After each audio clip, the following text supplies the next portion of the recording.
نعرہ حیدری آستانیہ بکھی شریف آستانیہ بکھی شریف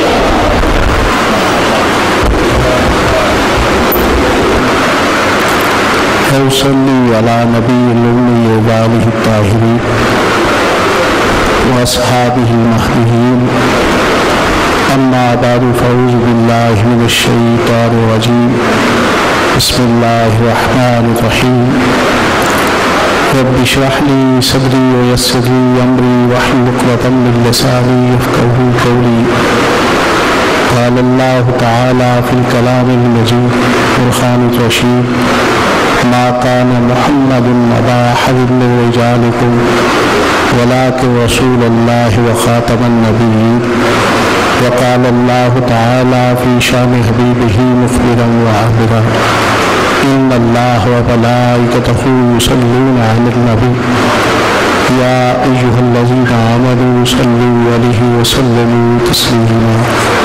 الصلاة والسلام عليك سيدي يا رسول الله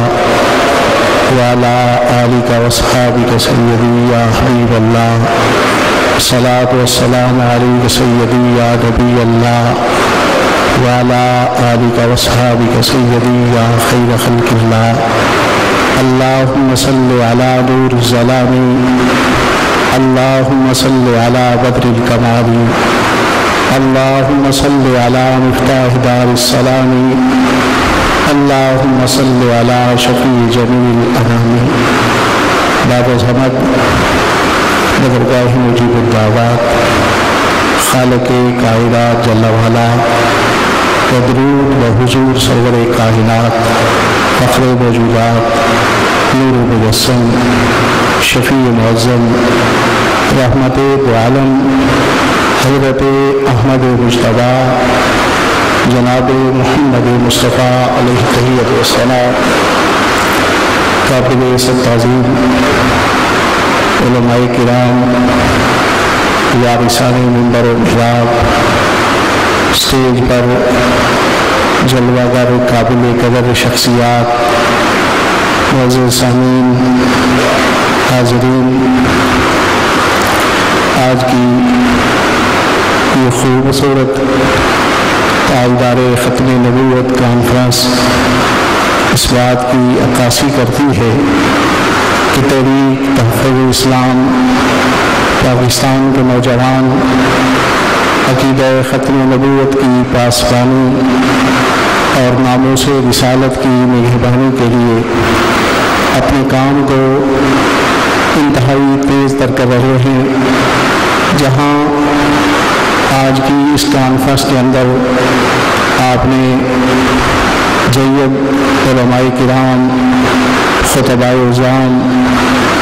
اور مختلف طبقات کے دانشور صاحبان سے عقیدہ ختم نبوت کے حوالہ سے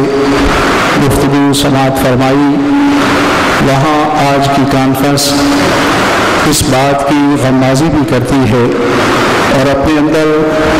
یہ پہلو بھی سموئے ہوئے ہے کہ آج وہ شخصیت جسے سرکار دو عالم صلی اللہ علیہ وسلم کی ناموس کی خاطر اپنی جان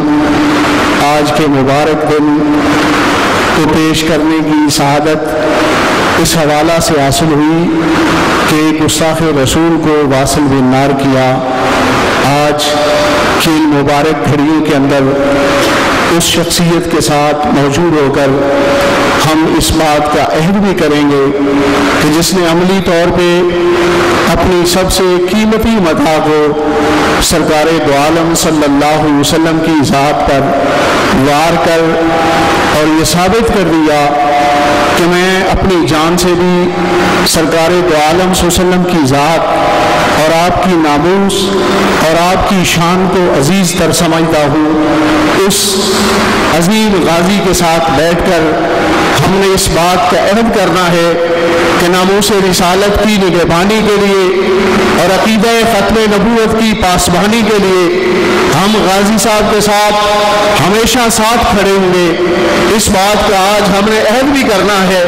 اور یہی عہد لینے کے لیے میں کھڑا ہوں۔ اور آج میں یہ عرض کرنا چاہوں گا کہ چونکہ عقیدہ ختم نبوت کا ایسا مقدس مشن ہے کہ امت محمدیہ کے سب سے افضل ترین ہستی جانشین رسول خلیفہ بلا فصل امیر المومنین جناب سیدنا صدیق اکبر رضی اللہ تعالیٰ عنہ کی ذات اقدس کو ہی سب سے پہلے عقیدہ ختم نبوت کی پاسبانی کا اعزاز حاصل ہوا، اور آپ نے اپنے ہاتھوں سے مسیلمہ بن کذاب کے مخالف جو جھوٹا مدعی نبوت تھا لشکر اسلام کو بھیجا، اور پھر عقیدہ ختم نبوت کی خدمت کتنا بڑا مبارک عمل ہے۔ اس سے یہ بات نظر آتی ہے کہ حضرت نجاشی رضی اللہ تعالیٰ عنہ کے ہاتھوں سے جب مسیلمہ کذاب واصل بن نار ہوا تو آپ نے شکرانے کے طور پہ ان کلمات کو ادا کیا کہ مجھے جہالت کی کیفیت کے اندر بھی مجھ سے ایک اتنا بڑا کام ہوا تھا اور اتنا بڑا کام تھا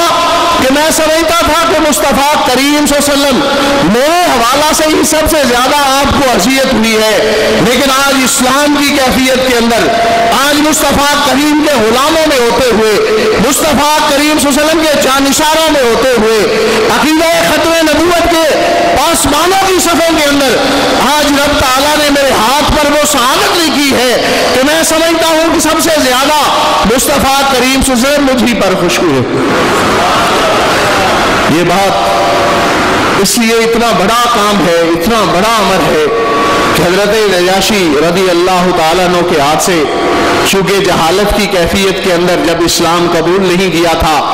تو سید الشہداء جناب سیدنا امیر حمزہ رضی اللہ تعالیٰ عنہ کی شہادت آپ ہی اس کا سبب بنے تھے، اس پر اپنے آپ کو ملامت بھی کرتے تھے، شرمندگی بھی محسوس کرتے تھے، اور اس ندامت کے ختم ہونے کا اظہار آپ نے اس وقت کیا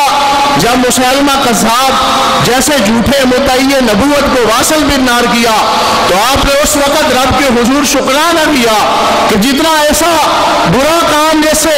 مصطفیٰ کریم صلی اللہ علیہ وسلم کو تکلیف ہوئی ہے میرے ہاتھ سے ہوا تھا، لیکن آج میں رب کا شکر ادا کرتا ہوں کہ اسلام اور ایمان کی کیفیت میں رب تعالیٰ نے اتنی بڑی سعادت بھی میرے ہاتھ پر لکھی ہوئی۔ معزز سامعین، عقیدہ ختم نبوت کی خدمت اور تحریک تحفظ اسلام پاکستان کے کارکنان کے لیے بالخصوص تربیتی طور پر میں یہ عرض کرنا چاہوں گا کہ ضروری نہیں کہ اسباب کی طرف دیکھا جائے،